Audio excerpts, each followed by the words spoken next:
हरिओम प्रिय दर्शकों, यदि आपकी कन्या राशि या कन्या लग्न है, इस वीडियो को पूरे ध्यान से देखिएगा, समझिएगा।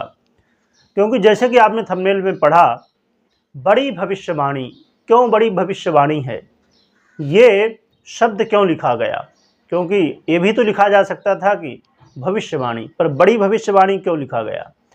और 27 फरवरी से लेके 16 अप्रैल, ये जो समय है बेहद महत्वपूर्ण है, क्योंकि ये लंबा समय है और ग्रह स्थिति में परिवर्तन होने जा रहा है, जिसका प्रभाव आपके जीवन में बेहद महत्वपूर्ण स्थिति बनने वाली है। प्रभाव बहुत ज़्यादा पड़ने वाला है और हर व्यक्ति के जीवन में। क्योंकि अब प्रिय दर्शकों, ये थोड़ा वीडियो लेट है, क्योंकि देवगुरु बृहस्पति नक्षत्र परिवर्तन कर चुके हैं।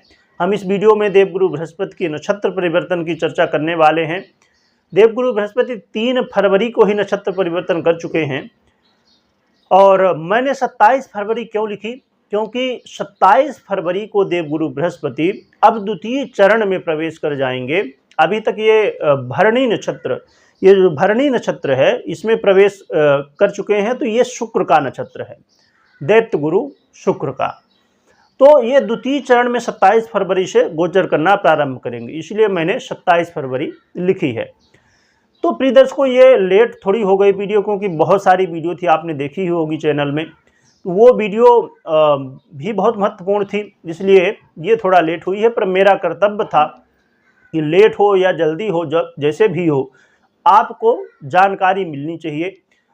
कुछ ऐसे प्रिय दर्शक हैं जो कि कमेंट करते हैं कि आप यही चैनल में खाली चिंतामणि में ही वीडियो देखते हैं, बाकी हम देखते नहीं, क्योंकि समय भी नहीं होता। आप 10 चैनल में देखेंगे तो पूरा दिन ही निकल जाएगा। तो इसलिए मेरा कर्तव्य बन जाता है कि जैसे भी जो भी ग्रह स्थितियाँ चेंज हो रही हों, तो उनको मैं आप तक पहुँचाऊँ।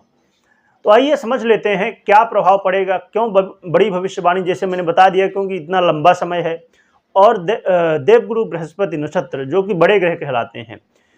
और अब समझिए कि 3 फरवरी से लेकर 16 अप्रैल खाली नक्षत्र परिवर्तन है। तो इतना बड़ा नक्षत्र परिवर्तन ही होता है, राशि परिवर्तन तो 1 वर्ष में होता है लगभग। तो प्रिय दर्शकों, आइए समझते हैं। अब देखिए, जो दैत्य गुरु हैं, तो आपके वो भाग्येश भी बनते हैं और साथ में द्वितीय आपका जो धन भाव है उसके भी अधिपति हैं और भाग भाव के भी अधिपति हैं। और जो देवगुरु बृहस्पति हैं, वो आपके दाम्पत्य भाव, सप्तम भाव के अधिपति और साथ में सुख भाव के अधिपति। तो अब सोचिए कि सुख भाव के अधिपति ग्रह की स्थिति, आपके कारोबार के अधिपति ग्रह की स्थिति में परिवर्तन होने जा रहा है, इसलिए काफ़ी ज़्यादा प्रभाव पड़ेगा। तो ये भरणी नक्षत्र में द्वितीय चरण में गोचर करते हुए आपके जीवन में, प्रिय दर्शकों, यदि आप व्यापारी हैं, आप व्यापार करते हैं, तो बेहद महत्वपूर्ण है ये समय कि आप अपने व्यापार वृद्धि के लिए प्रयत्न कर सकते हैं। क्योंकि व्यापार का अधिपति ग्रह नक्षत्र परिवर्तन कर चुका है। और यहाँ पर समझने वाली बात यह है कि चाहे आप अलग व्यापार करते हो या आप पार्टनरशिप में करते हो, दोनों को ही लाभ मिलने वाला है। साथ में प्रिय दर्शकों, दाम्पत्य जीवन, यदि दाम्पत्य जीवन में अभी तक आप परेशान थे, वाद विवाद की स्थिति बनी हुई थी, तो आपको थोड़ा राहत जरूर देखने को मिलेगी। मैं ये पूरी तरह नहीं कह सकता हूँ कि नहीं, अब जो वाद विवाद था या कोई बड़ी समस्या थी आपस में, तो वो पूरी तरह दूर होगी। हाँ, परंतु राहत जरूर मिलेगी, पहले से थोड़ा सुधार जरूर होने वाला है। साथ में प्रिय दर्शकों, देखा जाए तो आपके जीवन में यदि आप मानसिक टेंशन से परेशान थे, मानसिक टेंशन बहुत ज़्यादा हो रहा था, उससे भी कहीं ना कहीं राहत देखने को मिलेगी। और घर परिवार में यदि कलह का माहौल बना हुआ था, आपस में वाद विवाद, चाहे वो प्रॉपर्टी के लेके हो या कोई भी हो, क्योंकि कई बार जब बंटवारा होता है तो उसको लेके भी हमारे मन में वाद विवाद की स्थिति या अन्य कारण भी बन सकते हैं। तो कोई भी कारण हो, तो पारिवारिक मेल जोल अब बढ़ने वाला है, परिवार में सुख शांति आने वाली है, आपके वाणी में ओजस्वता आने वाली है, आपके वाणी से लोग अब प्रभावित होंगे। साथ में देखा जाए तो प्रिय दर्शकों, आपके सुखों में वृद्धि, आपके जीवन में आप चाहते थे कि, और ऐसा कोई भी व्यक्ति नहीं है जो ऐसा ना चाहे कि मेरे सुखों में वृद्धि हो, मैं लग्जरी चीज़ें प्राप्त कर सकूं, मैं घर, गाड़ी, बंगले, ये सब चीज़ें प्राप्त कर सकूं। तो ये समय है जो कि आप अपनी लग्जरी लाइफ जी सकते हैं। अपने जीवन में यदि आप ये महसूस कर रहे थे कि नहीं, मैं इतना मेहनत करता हूँ या करती हूँ, मेरे पास इतना धन है, सब कुछ है, नौकर हैं, चाकर हैं, मेरे कहा जाए तो हर चीज़ है, पर कई बार हमारे पास सब कुछ होते हुए भी हम सुख महसूस नहीं कर पाते, कुछ न कुछ दुख हमारे जीवन में लगा ही रहता है। तो इस समय आप अपने सुखों को महसूस कर सकेंगे। यदि सुख के साधन हैं तो भी महसूस कर सकेंगे, और नहीं है तो भी साधन बन सकते हैं। और जो लोग प्रॉपर्टी में इन्वेस्ट करना चाहते हैं, जो लोग अपने जीवन में इस समय चाहते हैं कि मैं अपने जीवन में घर बनाना चाहता हूँ, फ्लैट लेना चाहता हूँ या खुद का मकान बनाना चाहता हूँ, ऐसे काम तो उनके लिए बहुत अच्छा समय है। इस समय प्रयत्न कर सकते हैं तो आपको मौका मिल सकता है। साथ में देखा जाए तो प्रिय दर्शकों, आप अपने जीवन में यदि आप गंभीर रोगों से और खासकर गुप्त रोगों से यदि परेशान थे, तो वहाँ भी थोड़ा राहत आपको देखने को मिलेगी। भाग्य का साथ मिलेगा, जिससे आपके काफ़ी हद तक देखा जाए तो जो बिगड़े हुए काम थे उनमें अब तेजी देखने को मिलेगी, उनमें सुधार देखने को मिल सकता है। तो ये प्रिय दर्शकों लाभ हैं। परंतु एक बात महत्वपूर्ण है, क्योंकि देखिए ये जो नक्षत्र है, तो जैसे मैंने बताया शुक्र का नक्षत्र है, और शुक्र और दैत्य गुरु आपस में ये शत्रु हैं, तो जिसकी वजह से शुक्र तो नहीं मानते परंतु दैत्य गुरु अपना शत्रु मानते हैं शुक्र को। और साथ में देखा जाए तो देवगुरु बृहस्पति आपके जो है तो वो अष्टम भाव में गोचर कर हैं, जो कि ये त्रिक भाव होता है।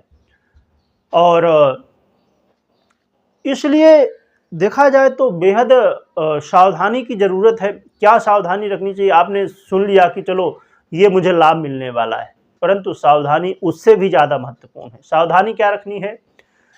गाड़ी वाहन चलाते समय, यात्रा करते समय आपको बेहद सावधान रहना होगा, और ऐसी स्थिति में नहीं फंसना है। अब जैसे कुछ लोग विश्वास रखते हैं, जैसे जुआ हो गया, लॉटरी हो गया, सट्टा हो गया, इन सब चीज़ों में, या गड़ा हुआ धन हो गया, इन सब चीज़ों में यदि आप विश्वास रखते हैं तो इस समय सावधान हो जाइए। इन सब चीज़ों में, अब जैसे कुछ लोग लॉटरी के चक्कर में रहते हैं, तो लॉटरी के चक्कर में इस समय आपका धन जा सकता है, प्राप्त होने की स्थिति तो बहुत कम ही है, जा सकता है उल्टा। इसलिए इन सब चीज़ों से इस समय आपको बिल्कुल बचना चाहिए। वैसे भी बचना चाहिए, क्योंकि देखिए ये भाग्य का खेल है, हम अपना पैसा बेवजह का बर्बाद करें। पर ठीक है, जो लोग विश्वास करते हैं उनकी इच्छा है, तो इस समय ज़रूर सावधान रहें। अभी खासकर 16 अप्रैल तक आपको सावधान ही रहना होगा। वैसे जब तक यहाँ देवगुरु बृहस्पति हैं मई तक, तब तक तो सावधान रहें। फिर ये आ जाएंगे आपके कहाँ पर, द्वितीय भाव में, नहीं, ये भाग्य भाव में आएंगे, द्वितीय भाव नहीं, भाग्य भाव में आएंगे। तो भाग्य भाव में जब आ जाएंगे तो फिर एक बार आगे और भी ग्रह स्थितियों को देखते हुए आप आगे समझ सकते हैं क्या करना क्या नहीं। और साथ में प्रिय दर्शकों, आपको एक बात का और भी ध्यान रखना होगा कि किसी से वाद विवाद की स्थिति में नहीं पड़ना है। कोई दो शब्द सामने से बोल दे, आप सुन लीजिए, इस कान से सुनिए, इस कान से निकाल दीजिए, ये दिमाग में बैठा लीजिए। यदि आप लड़ाई झगड़े में पड़े तो आप फंस जाएंगे। इसलिए बिल्कुल भी इन चीज़ों में नहीं पड़ना है। तो ये सावधानी रखिए प्रिय दर्शकों। और साथ में देखा जाए तो एक और भी बहुत अच्छी स्थिति बन रही है आपके, कि आप कर्ज की स्थिति से मुक्त होने के लिए प्रयत्न कर सकते हैं।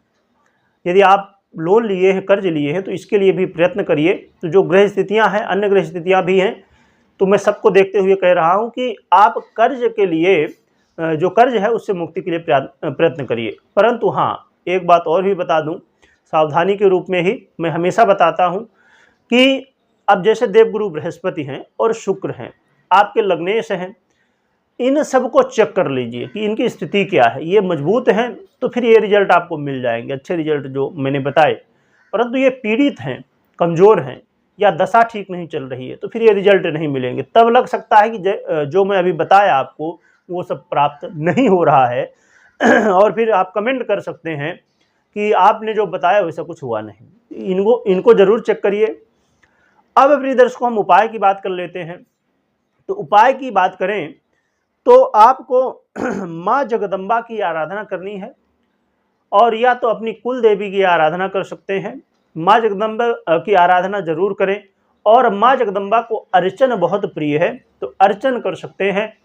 और एक और भी काम करना है आपको, संध्या काल में या तो रात्रि में भी कर सकते हैं, एक दिया जलाना है, यमदीप। इसे जो है तो दक्षिण दिशा में रख देना है। और साथ में अपनी कुलदेवी का नाम जानते हो, मंत्र जानते हो, उनका जप करें। ना जानते हो तो माँ जगदम्बा की आराधना करें और उनका जप कर सकते हैं, जो भी मंत्र आपसे बनता हो। मंत्र ना बनता हो तो स्तोत्र कर सकते हैं, चालीसा कर सकते हैं, जो भी आपसे बनता हो। जैसे भी आप आराधना करना जानते हैं वैसे आराधना करिए। कुछ नहीं जानते हैं तो बस नाम स्मरण करिए प्रेम से।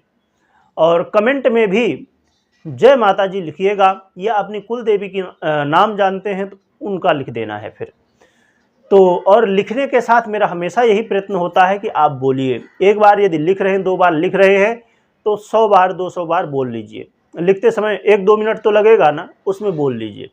अब जैसे मैं जय माता जी, जय माता जी, जय माता जी, कितना समय लगा? 1 सेकंड। तो इससे आपका कल्याण होगा, बाद में तो बिजी हो जाएंगे। और इस वीडियो को शेयर ज़रूर करिएगा, क्योंकि बहुत लोगों को सावधानी की ज़रूरत है। जैसे मैंने बताया तो आपने सुना ही, तो लोग सावधान हो जाएं। वीडियो देखने के लिए बहुत बहुत धन्यवाद।